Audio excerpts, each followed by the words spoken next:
With a lot of speculation about his future, Mick Schumacher has ruled out a move to IndyCar next year. Mick Schumacher has ruled out eyeing a move to IndyCar for now, even though a prominent former world champion doubts the 25-year-old German will return to Formula 1 next year.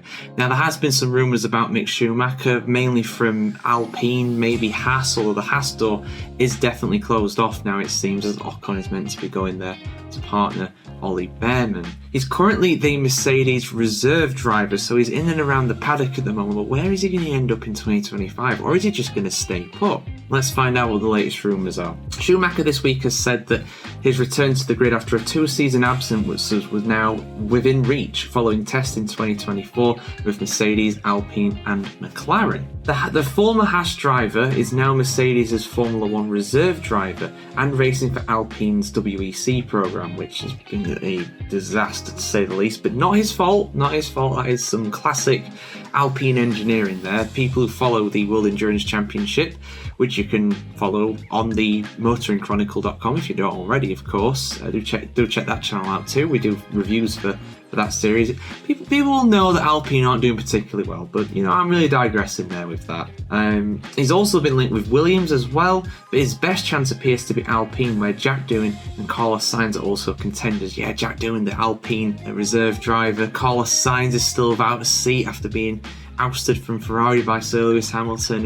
This silly season this season has been off the charts. I can't remember a silly season that has been this silly in Formula 1. Nor one that's lasted this long. We're already 7 months into it because it started in January, don't forget, with Hamilton's move to Ferrari. Schumacher thinks that Sainz holds the key to the next phase of silly season. I absolutely agree. He has been linked with pretty much every single team on the grid. Apart from McLaren and, that's it. Apart from McLaren and Ferrari, they're the only ones. He's obviously not going to go to Ferrari because he's been kicked out of there. Sainz's decision will affect everything because depending on where he goes, various seats will open or close. Jacques Villeneuve, of course, Jacques Villeneuve is weighing on this. He can't help but get involved with Schumacher's son, who's also Schumacher, of course, Michael. Yeah, he said it seems that no team wants Mick Schumacher. Ugh.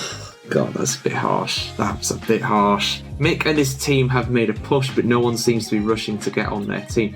I think that's mainly because of Sainz again. I think Mick's hit the nail on the head, and I think Jacques is being difficult as usual there. Villeneuve thinks that a major problem for Schumacher is that his former team boss at Haas, Gunther Steiner, ousted Mick after a sustained period of criticism of his performances in the cockpit. That's worrying for the teams, he said. Do they want to take a risk of hoping that Mick is better than he was? At the moment, he doesn't look like that. I mean, I can't totally disagree with him there, to be fair. He's also said, if a team hires Mick as an F1 driver, it's because they want the Schumacher image. It's a risk that Audi could be willing to take. I don't see Audi going with him. I don't. I mean, yeah, he's a German driver, but they have their German driver in Nico Hülkenberg. I think that they're going to get Sainz, to be honest. I can't see Sainz going to Williams or somewhere like that, but he's been linked with them. But guys, what do you think? Do you think Mick Schumacher is going to end up on the grid next year as a Formula 1 driver? I'm not too convinced, I'll be honest. I mean, I love Mick, I really do. He seems like a lovely guy, he really does. But he is, unfortunately, not half the driver that his father was. And don't get me wrong, his father was the best driver of his era, he was unbelievable. But I think that name does help him get in the door, but then people expect more of him than what he's able to achieve, really.